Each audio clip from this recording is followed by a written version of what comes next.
Welcome to the High Value Sales Show of Eversprint.com. I'm Malcolm Louie, the managing member of Eversprint, and today we're speaking with Jim Ward, the CEO of BrainSell, a provider of business strategy, best-of-class software, and implementation services. Welcome to the call, Jim. Thank you, Malcolm. Nice to be here. Jim, you grew your company's revenue from $4 million in 2014 to $7 million in 2017, a 75% increase, and in 2018, you hit around $8.5 million. Before we talk about how you grew your company so fast, can you briefly share what your company does beyond my quick intro and how your company differs from the competition? Sure. So in the traditional sense, Malcolm, we're a value-added reseller, and what that means is we have software solutions that we resell into the marketplace. Of course, we vet all the software that we represent, and then we provide the services to get the software up and running. So implementation services, training, data conversions, all the things to get the software to run. And we have multiple categories of business software. We have 4 divisions here: CRM, marketing automation, ERP or accounting software, and business intelligence. But what I think one of the key factors that we have is we have a technology consultancy, and we're a boutique consultancy. We will help folks with business process notation. We help them with vendor selection. We help them with really looking at their systems and how they work. So it could be an agile approach, but we help them before they buy software, because software is not the silver bullet necessarily. Because software is really dumb. You have to tell it what to do. And so the services, I think, are also a big differentiator for us. When we go in and we do, for example, a business process notation, what we're doing for a company is identifying all their processes that we may be touching with the technology, and we're identifying where we might get big impact on return on investment or efficiency gains. The other area that we're very different, so sometimes we compete against the big boys like Accenture or Deloitte, and it's amazing how many times we win. That is because we have, very smart analysts who have been in the trenches. I like to say they fought hand-to-hand combat, so they know the landscape, the business concepts, they know the technology. That's very hard to find in single bodies when you go to the large consulting houses. None of our peer competitors have that. So when we go in, we're able to compete against an Accenture. We can be more cost-effective if they're getting a higher quality consultant that is a more effective cost as well for the client. Okay, fantastic. What would you say were the 3 biggest drivers of your sales growth over the past 4 years when you grew from $4 million in 2014 to $8.5 million just this past year? That's a great question. I think certainly early on in and as we go back, I would say we go back to 2008, and I look back and I see our on average 30% growth per year. But part of it is evolutionary, right? So some of the software that we've represented, such as CRM, wasn't as commoditized as it is today, as an example. So part of that is just early adopters, people becoming more interested in that kind of technology growth marketplace. But as it, for example, that particular sector commoditizes, I think the things that have changed about us and our growth is our marketing capability. I put a lot of investment into marketing, the ability to communicate into the marketplace. And it's funny, you make me think. Back in 2008, I read a book called Inbound Marketing by Dharmesh Shah and Brian Halligan, who are the founders of HubSpot. And it was an aha moment for me. And we really focused on content early on. And today, some of that content is still delivering unbelievable inbound leads. So that's been a big part of our growth, which is our inbound programs and a heavy investment in marketing in general. Today, one of the biggest things that we focus on, and I don't find really any of our peers doing that, is what's called selling with a noble purpose.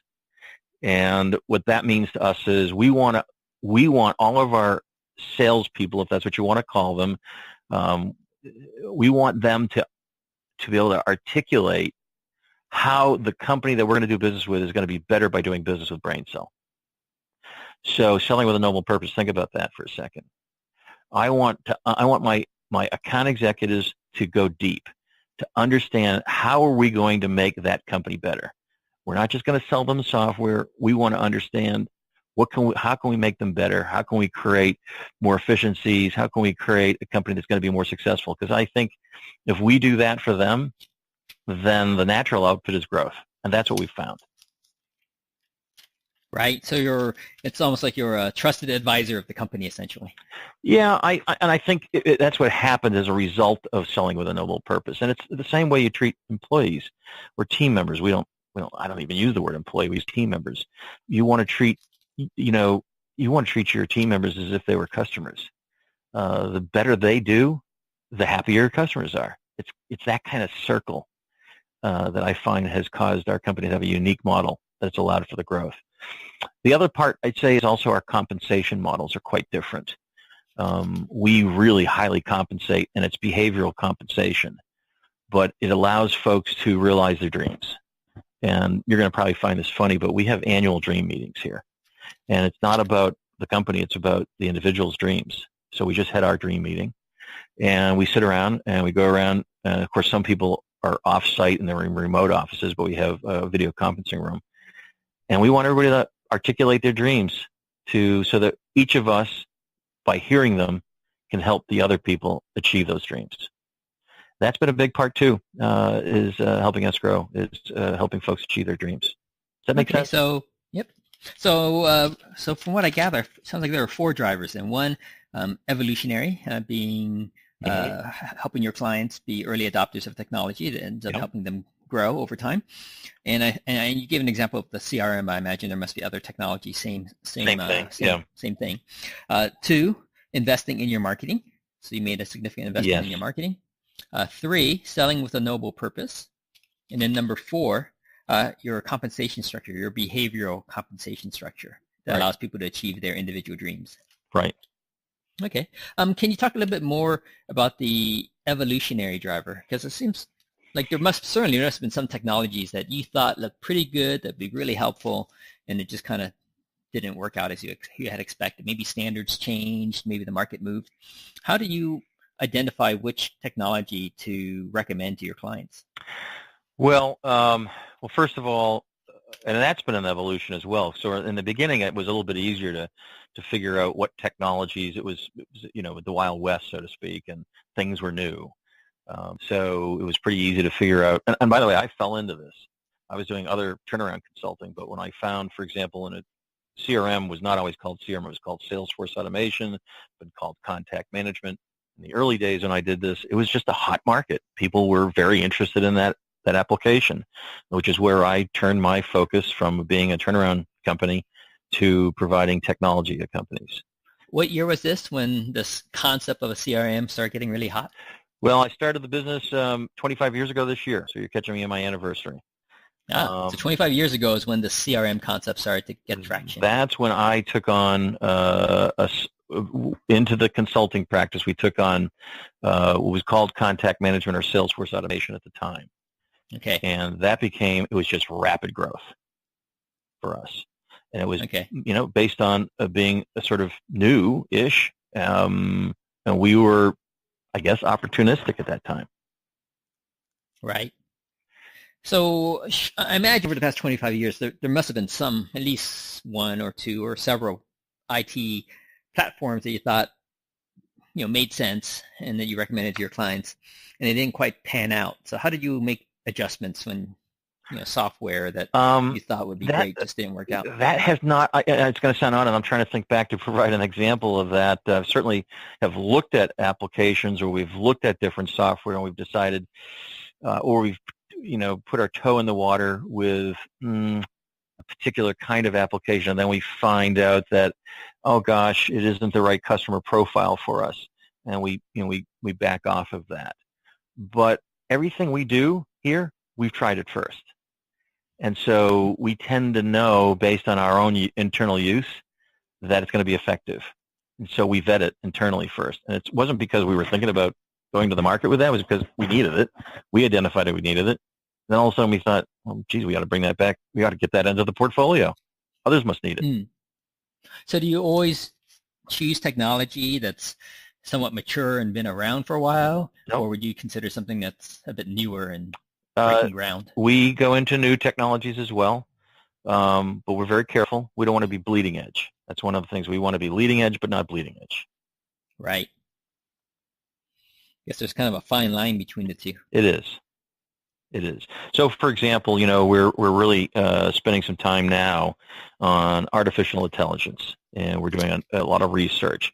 Next week, as an example, we do what's called a jam session. So my son's a musician, and so I termed it the jam session. You can picture a bunch of musicians jamming. Well, Right. I have invited external folks. One who's a leading expert in the country on RPA, which is robotics process automation. We're bringing an analyst in who's an expert in a rather new style of BI, which instead of using data warehouses has a caching capability. I'm not a deep technical guy, but I'm a strategy guy and I kind of have a sense for markets and where we might be able to help clients. And so in this session, we just come in and we just whiteboard ideas. We just jam. That's all we do. And then we'll figure out, do we have something here that we think can help the marketplace? Right. So are you paying these guys to show up at your jam session, No. or are they equally getting something out of it? No, they all get something out of it. And then together, if we find something, this selected group, we find something, we'll strategically work together. Okay, good. So is AI really what it's touted to be at this juncture, or is it still way too early for it to be really usable? Well, AI and machine learning, I do think it's still early. Certainly there are elements that are working, but I think it's still a little bit bleeding edge. But I would say it's a heavy bet for us, and it will be a heavy bet. Yeah, I mean, you see that. In fact, another person I interviewed, he actually hired a service to help him with his calendar, right? And supposedly it's all automated. And I went through their service to book the appointment, the interview with the other person. Mm-hmm. And that's nice service, like an individual, right? They have a name and so on. But they say it's completely automated, but I really couldn't tell that I was working with a machine to do the booking. They were able to handle unusual changes to the calendar, asking them to say, oh, the Zoom link is out of date. Can you replace it with this one? Mm-hmm. And it was seamless. And I don't know if there's a human element involved or it's all automated, but it was pretty nice. So I think there's a lot of confusion in the marketplace around, even I am confused at times. So AI versus RPA, robotics process automation, where bots are used. That could be RPA almost. It almost sounds like a bot. Okay. Then there's, of course, machine learning. You look at Google's AI product, I don't remember what the name is, but the ability to make a reservation, and it sounds just like a human being, even understands dialects and accents. I don't know if you've seen that, but it's coming along.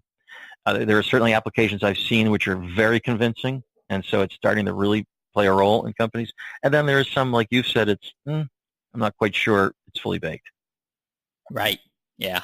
I mean, I use it for transcription, right? Yep. Having them convert my interviews into a transcript. Yep. I think once they get that nailed down, then the AI is going to really take a huge growth. Yes. Because that's like the dead giveaway when stuff isn't really done by a human. Right. So. Right. It's going to come, and it's going to be evolutionary. Yeah. For your second driver, marketing capabilities, you say you do a lot of investment in marketing. Mm-hmm. I did a little. I did take a look at your pay-per-click and SEO exposure as well, and you have some pretty decent SEO exposure. Mm-hmm. It's always good when you see SEO and my tool shows the equivalent value of that traffic. Mm-hmm. So a lot of companies do SEO, but there's no dollar value, right? Because the keywords that they're focusing on really has no value. It's too broad, too generic. But in your particular case, you are focusing on some keywords that have some dollar value. Yeah. And a lot of our SEO is non-paid. It's organic. So we get, I don't know the number today, but quite a few inbound leads today based on how we how we use our inbound marketing, keyword phrases. And, most recently we recruited,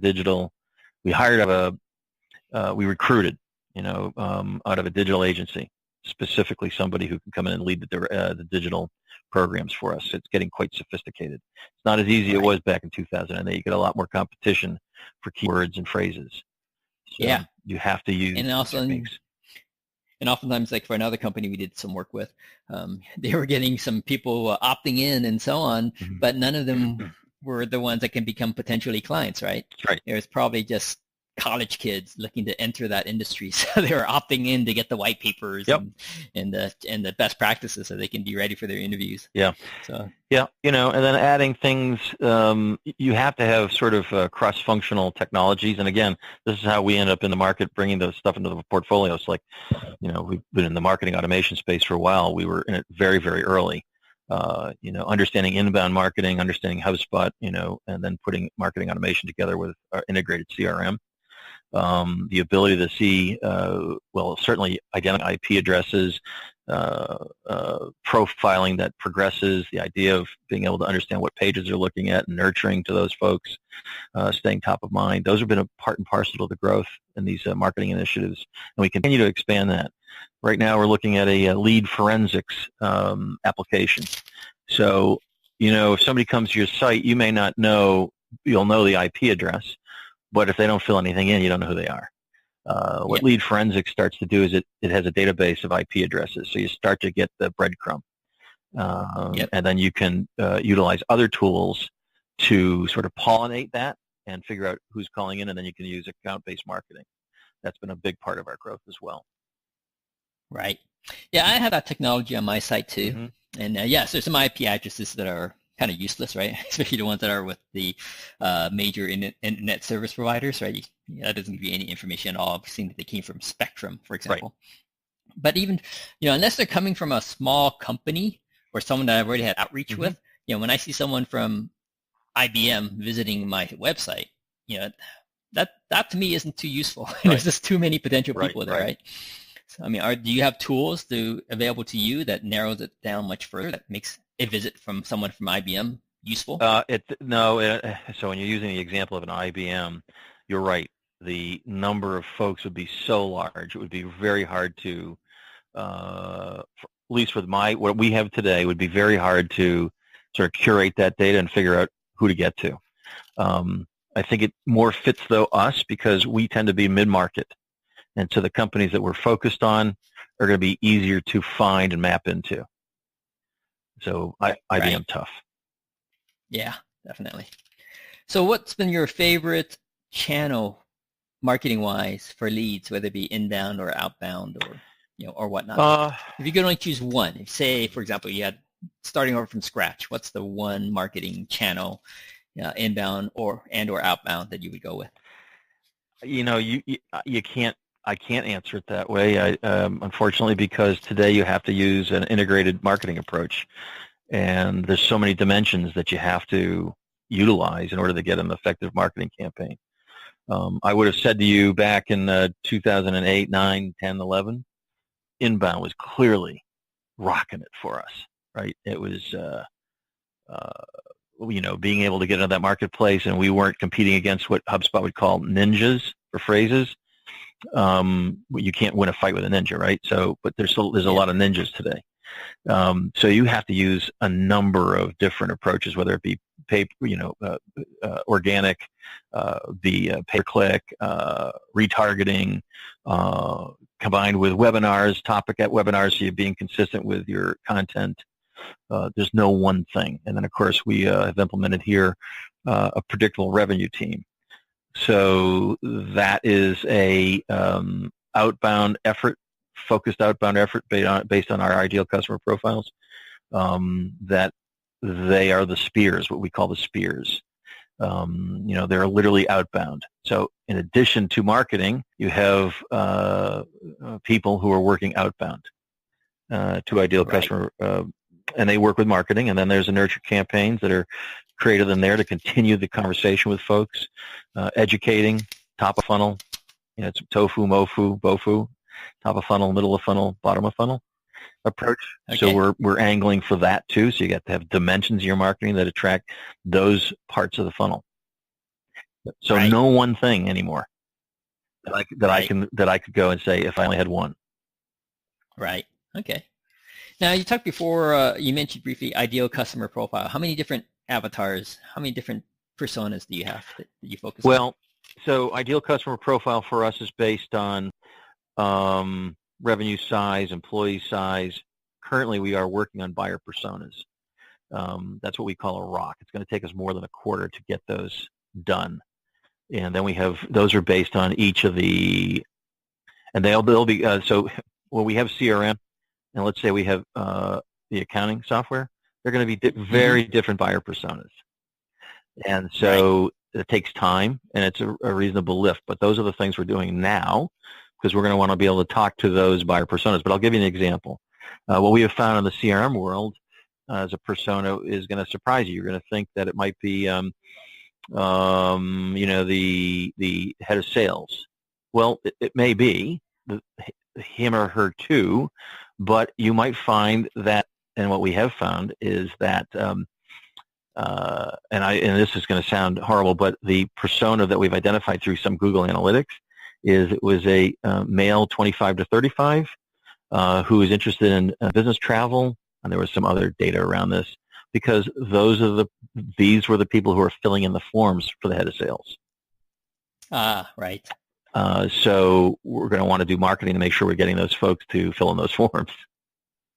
Right, exactly. And if they see a better mousetrap that will save them time, they're going to say, hey, boss, maybe you should check out this platform. They're doing the research on behalf of their leadership. Yeah. That's good stuff there.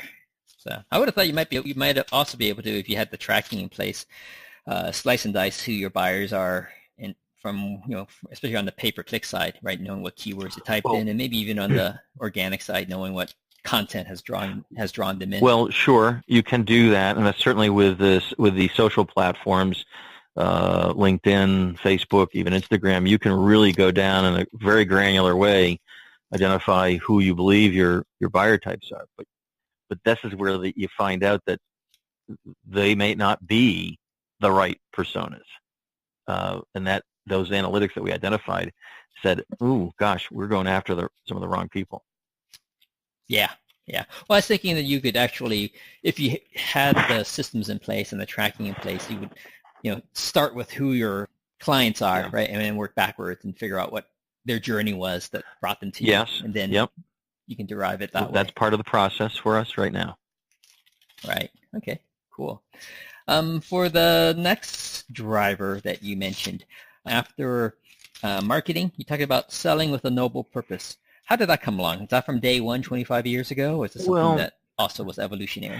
I'd say it's more evolutionary, prior before commoditization of some of these applications. CRM is pervasive. Salesforce is the big gorilla. There's plenty of other products out there, but it's a bit of a commodity. So you have to go beyond somebody wanting to have CRM. And I think too many people, and I'd say most people, are just reacting to what the client thinks they want, as opposed to having your account executives act as a consultant and truly understanding what the impact is going to be. How are we going to impact it? Forget about the brand and the product. How are we going to impact the company? How are we going to apply that technology? And then in your proposals, you're speaking to that. So it becomes very clear to leadership that we're engaged and we truly understand their business, and we're trying to provide them something that really, and in some cases we're able to provide the numbers, the return on investment numbers in that proposal. It makes the decision much easier. And that's been evolutionary. Definitely. And was there something that inspired you to do this, or just something that just evolved, literally just evolved over time as you improved your processes? We read a ton of books. We go to a lot of conferences and hear speakers. And when something resonates, we have these aha moments, and we go, man, we got to do that. Right. Do you remember the aha moment that led you to the noble purpose style? Yes, and I'm trying to remember the author. I want to misquote it, but I believe it's Lisa McLeod, and the book is Selling with a Noble Purpose, and it's also Leading with a Noble Purpose, and we had heard her at a conference. Might want to check that name to make sure I'm accurate. I'm pretty sure that's correct. And that was one of our aha moments. Right. Okay. The next driver that you had shared with me after Selling with a Noble Purpose was driver number 4, behavioral compensation. Can you talk a little bit more about what behavioral compensation is? Yeah. We, as a smaller company, in order to get appropriate talent, I've always maintained everything has a compensation metric. So almost everybody here, regardless of position, has a metric, and they're able to make more money by doing things that will help the company progress and grow. I'm trying to think of who doesn't fit that model. Right now, we don't have a single person that doesn't have a compensation metric that allows them to make more money. And of course, you can look to sales and look at commissions, and in our particular case, we allow our folks to not only receive commissions, but I want them to be engaged with the customer, so I want them to be a part of an ongoing renewal. And in the cloud world, it's renewals. I want them to be engaged with that. We have customer success managers here now. That's been an evolution for us too. So if you shortly you'll see on our website the differentiators that are very, very clear. So there's a whole journey we want to show folks and how it helps them. So you could start from the front end where you've got, predictable revenue, you've got marketing, and it brings the client through, but then it talks about how we bring them through an implementation process, and that's very process-oriented and proven. And then it shows you where you move during mid-project to the customer success manager, where you're being introduced to that customer success manager. That person is there for their lifetime. It's free. Okay. It's free. I mean, it's not costing the client any money, but what we want to do is we want to invest in their success going forward. My belief is that comes back and will continue to grow with them. Now, is their total comp potentially unlimited, or is it capped? No cap. Just essentially making. You'd be shocked. So, I mean, is it, a lot of companies have unlimited, especially in the sales world, unlimited compensation, right? You earn as much as you sell, but then over time they end up raising your quotas and changing your commission payout rates and so on, right? Yep. So it's kind of like a moving target. So, how do you construct your compensation schemes that all make sense? So if you ever had that done to you, you know how disruptive it is, how emotional and stressful it is. In my opinion, you don't want to touch compensation very often. You have to be consistent. Or we just had this discussion today. It's funny because there's a chance we might change a compensation model for our sales development reps. But I would only do that if I can create a win-win by the change, right? So if I'm taking something and making a change by lowering the comp, for example, if we comp them on an inbound lead, the inbound lead is easier for them versus having to call out and do account-based marketing and really be proactive, which has a higher value. But what I would do is instead of just dropping the compensation, I would add higher on the other end. So they're getting something more. So I want it to be an incentive. I want them to be excited about it. Does that make sense? Yeah, it does. So how do you handle people who aren't client-facing, but they're essential for making things work? Yep. Your accountant, That's a great example there, yeah. So, again, we hired a COO a little over a year ago, and she's the yin to my yang. She is the detailed master of finance. We put into place, in this particular case, because we have others who are making a lot of money, who have directly relate to sales revenues, et cetera. But we put in place bonus pool. And so the bonus pool is based on a number of criteria, based on revenue attainment, based on hitting certain profit numbers. And so they're all part of that bonus pool. Anybody who's not compensated through a form of commission is in the bonus pool. Right.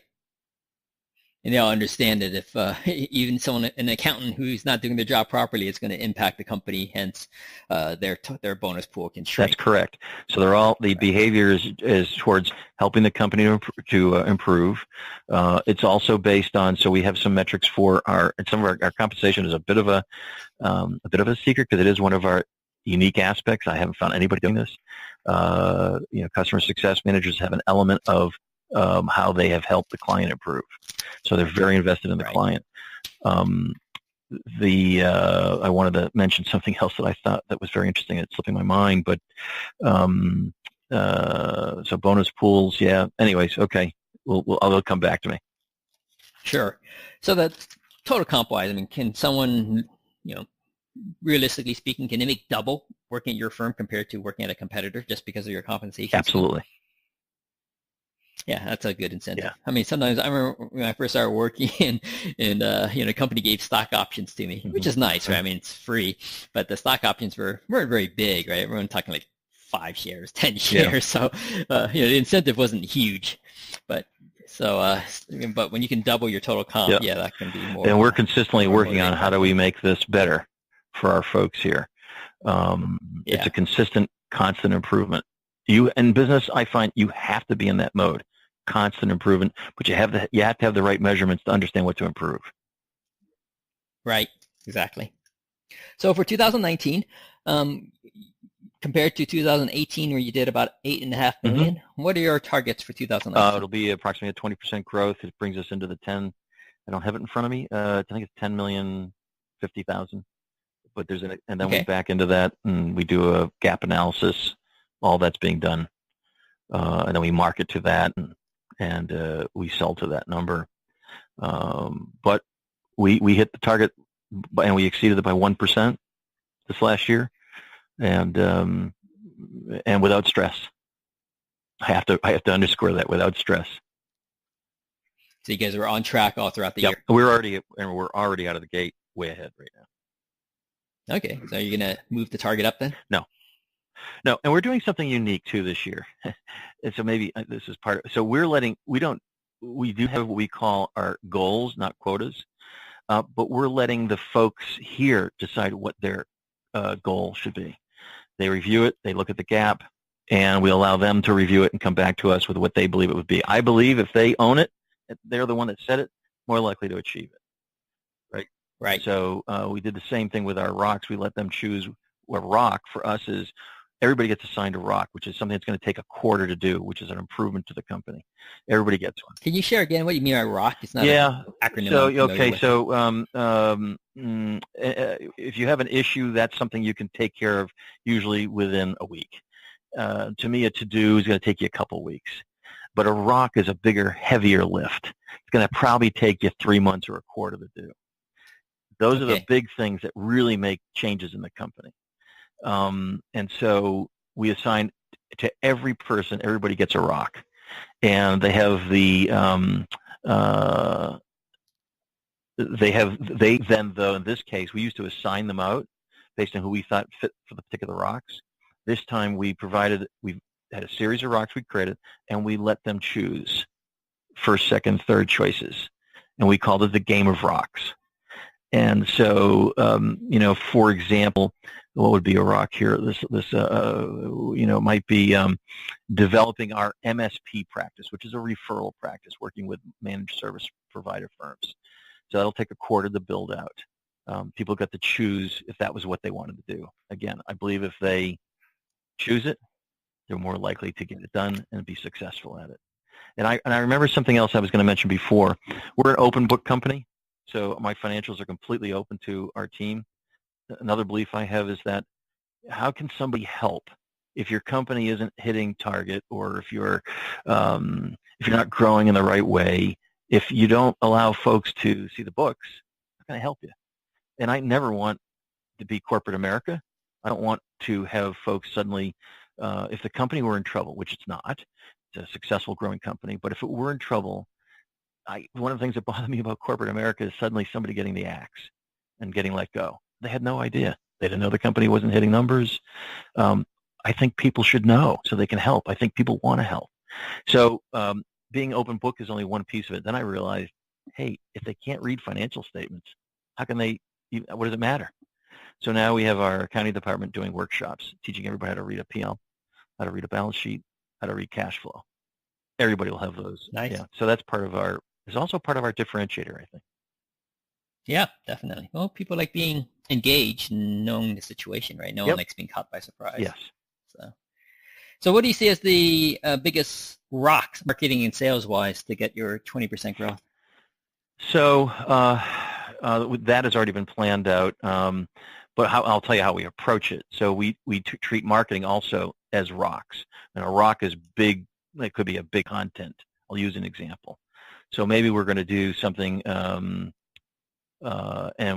we have themes already. The theme might then generate a big ebook that's an example. It's not a good example, but it's an example. But that might be the rock content for the quarter. From that, we're going to create a series of turkey slices off of that. Out of that big ebook, you might have infographics, slide shares, blog content, videos. So they become slices that you're moving along each week going through. And so you're following that plan. So that's what we consider marketing rocks. We already have in place for the year, and it will continue. It's a bit agile because what may not be working. You have to have the ability to be flexible and pivot. And so we do run marketing with a bit of an agile attitude. Okay. How about your sales rocks? What sort of rocks need to get moved on the sales side? Well, so sales rocks will be, of course, there'll be numbers that folks will want to choose to help us hit the gap and grow the company. But we don't really focus on a rock in that way. We'll focus on, programs. We do a lot of training to help our folks become their knowledge to increase. As an example, we have book club. Book club is a way for us to continue to read and educate our own selves to be able to then become experts and help our clients. So we do that on a weekly basis, and we have a book club to come and review these. And each department might have a different book. So self-education will be a part of the sales rock, and I don't mean sales training, because I don't need sales training becomes less important when I'm becoming much more capable of helping a client. Right. So, and of course, the salesperson still needs to know how to sell and how to make sure they bring how to bring it to closure and convert. There are elements of that in sales, but having education is the biggest part of it. And I think that, again, is a huge differentiator. Huge differentiator. The more we can provide information to our clients and prospects, the more likely we can help them be successful, and the more likely we're going to do business. Right. Okay. So in terms of growing your business 20%, how much of that's going to be coming from doing more business with your current set of clients as opposed to finding brand new clients? Also a great question. So we all know that the cost of acquiring a new logo is much higher than keeping an existing client. We know that. But with customer success now being in place, that's where they're working with client to make sure we're finding new opportunities within the existing clients. Think about it. We have right now, I think it was something like 6,000 clients. It's an amazing number. And some of them may be in the CRM marketplace, some may be in the ERP, some may be in marketing automation, some do have multiple products. But if you think about that, CRM clients, they need to have invoicing. So there's an upsell, cross-sell component. And I do believe a significant part comes from the upsell, cross-sell, but it's also finding what the client needs, through surveying, understanding what they need for the upcoming year, and aligning with them. The other part of it will come from their growth, us helping them grow, and providing more services and potentially more software that allow them to grow. Right. How about in terms of finding new clients? So the new logo clients, also a big part of it. Yeah. Oh, before you go on, you said new logo clients. Explain that acronym. So existing client, right, where you're nurturing and you're building with the existing client base. But a new logo is somebody we've not met. We're going to bring them in as a brand new client. Okay. Does that stand for anything, those letters? New logo? Oh, well, yeah. So a logo, I see you don't understand. So a logo is just simply, if you have a logo on your website, that's your logo? Yep. There you go. Okay. So you'd be a new logo. Where hopefully you're a referenceable client, we can put your logo on our website. Right. Okay, I got it. Okay. So can you explain how you go about finding a potential client who can be a new logo for your website? It has to do with target marketing. It has to do with us knowing our ideal customer profile, and then simply using our integrated marketing programs to market to that group. Some of it is via the predictable revenue team, which is an outbound effort. Some of it's through account-based marketing, where we're targeting certain companies that we believe we can help. And of course, again, like we run webinars. We have integrated things that we do, blog content, webinars that are relative to the blog content. And where we're drawing folks in, we might do lunch and learns or dinners and have speakers. There's all kinds of things that we do, but it's very integrated, meaning that the topic runs through those turkey slices that I talked about. Those become turkey slices against the big rock. And that's how we achieve new logo for us. Okay. So when you talk about your, you talk about some of the things that you do, the webinars, the lunch and learns, and then you also mentioned how you have 6,000 clients. So does that mean the average spend of your clients, I'm just doing the math here really quick here, is... you can't do the math that way, because though they may be an existing client that is in our client list and may be active, there's not always something happening, right? Or they could be in the annuity program, whereby they have a cloud software. There's an annuity to that. Okay. So the 6,000 clients, they might not all be paying you stuff. Right, all paying the time. You right That's now correct. At this time. It's not like they're on a subscription. Right. Some are. Deal of some sort. Some are, and some won't be. Because some of them have perpetual licenses. I go back 25 years. When I started, it was perpetual licenses. Right, way back then, one-time fee, right? Maintenance, support, and so they're still clients of ours that we engage with, but it's not a consistent engagement, nor is it annuity. Right. Okay, I got it. So it sounds like, is there any marketing channel that you guys don't use right now in your integrated marketing? I'll come back to that in a second. I just want to mention one other thing, and that is that I also grew. I didn't mention this earlier, organically and inorganically. So during the time, since 2008, we've made 34 acquisitions. So in that 34 acquisitions, we're typically buying other partners like us. And for example, how did I get into the ERP? I bought into that. I didn't have that skill set. I had to acquire it. So not only do we buy clients through an acquisition, but we bought skill sets. So I just wanted to make sure that was clear. Part of our growth over the years and the 30% growth. I remember back in 2008 with the recession when it hit, had I just been in CRM, we could have lost, 30% of our business. We happened to have made an acquisition, so I'm also lucky too. I've been lucky. We made an acquisition and a fairly decent-sized ERP partner, which helped us grow 30%. So, right. Yeah. Anyways, you would ask the question, and I diverted back. No trouble. And then just kind of following up.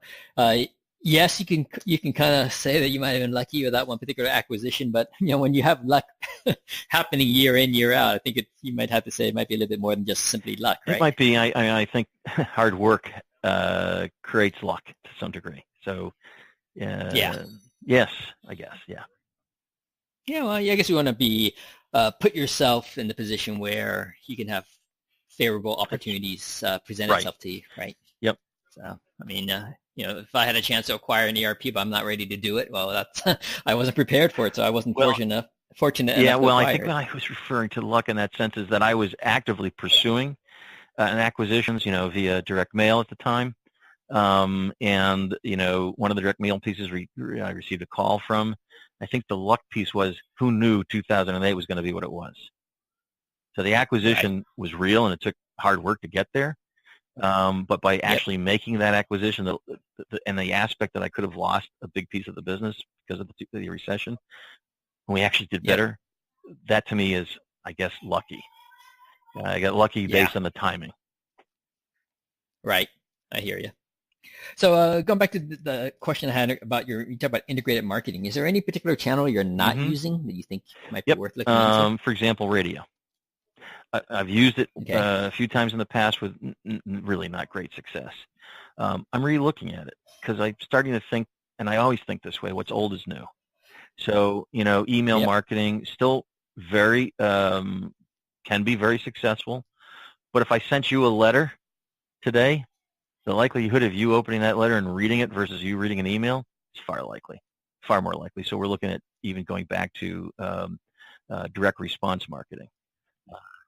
Right. So you're doing email marketing now, and now you're thinking about maybe testing the water. Direct mail, you might go back to that. We're looking at radio, TV, where there'd be an integrated, consistent message hitting various platforms. Right.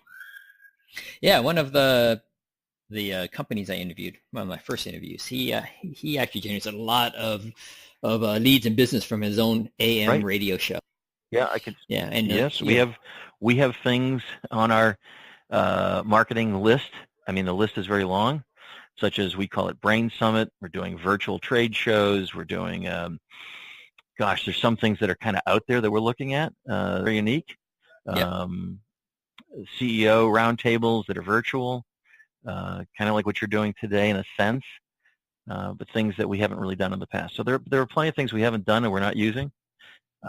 A lot of B2B, you don't see a lot of folks in this market that we're in using radio, for example.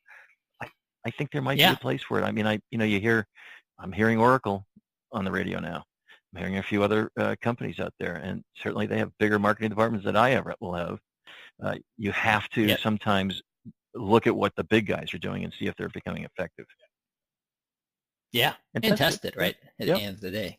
So see what happens. And which is exactly what the other company I mentioned did. They tested it out small and started getting traction. So they scaled it up, spent more money on airtime, moved to a more attractive time slot and just, kept growing on itself. So that's a great channel for them. 3 last questions for you. I'm just going to have to get a jingle. Maybe I can get out. Maybe you can come up with a jingle for me. Let me brainstorm that a little bit, and the reason why I say brainstorm is because I don't want to embarrass myself by creating one on the spot here. So, but kind of along those lines, which is not too different from my next question, not a jingle, but billboard message. Imagine it on a freeway in the Massachusetts area that's, on a weekend, there's not much traffic, people are cruising along, and most people only have 6 seconds to see a billboard and comprehend it, digest it. What's your 6-second billboard message?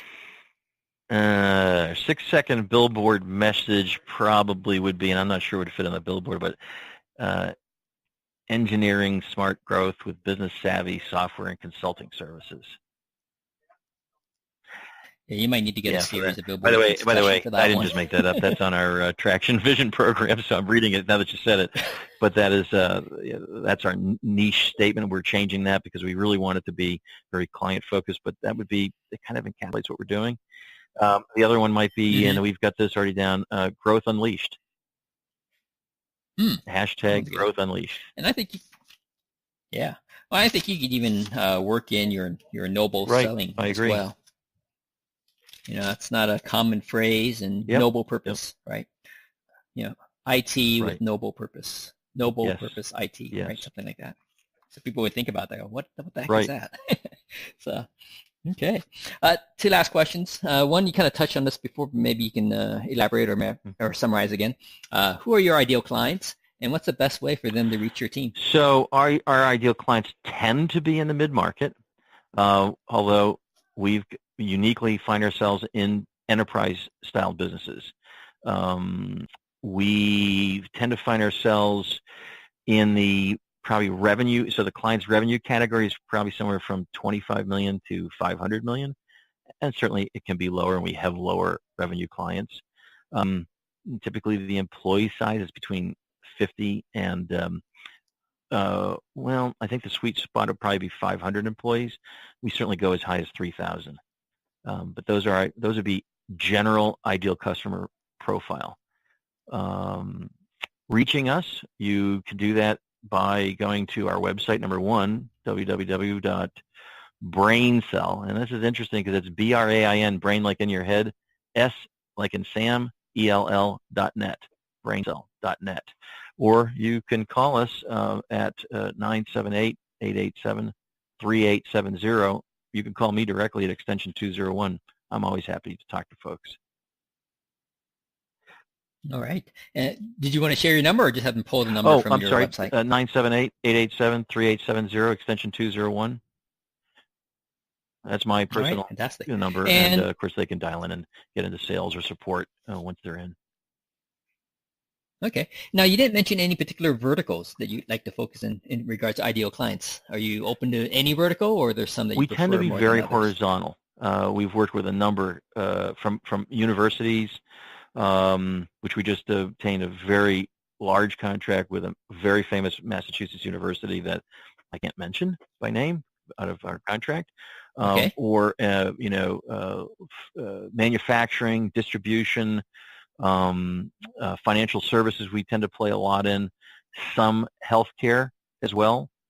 Those are some of the industries that we consistently work with, but we're all over the place. Yeah. Right. Is there any particular industry that you wouldn't want to work with? That's not a good fit, just for the nature of their business. It just doesn't lend itself to the work you do? We're not a B2C company. We typically don't work B2C, business to consumer. We're more business to business. Okay. Although in our marketing world, we don't say business to business. We say P2P, because it's still people to people. But it's exactly. So it tends to be a B2B horizontal play. I can't think of right now. Well, I would say a real estate agent, we probably wouldn't be able to help, and we'd be candid and upfront about that. Sure. Can you explain why they're not real estate agents wouldn't be a good fit? Typically, they have all the tools that they need in their vertical, and I just historically I've found that when we've talked, we just can't find a way to resist them. So it's a historical understanding.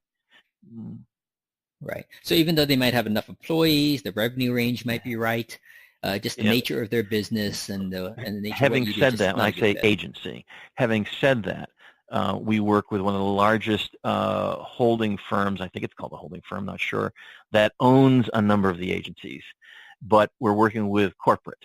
So in that particular case, although it's a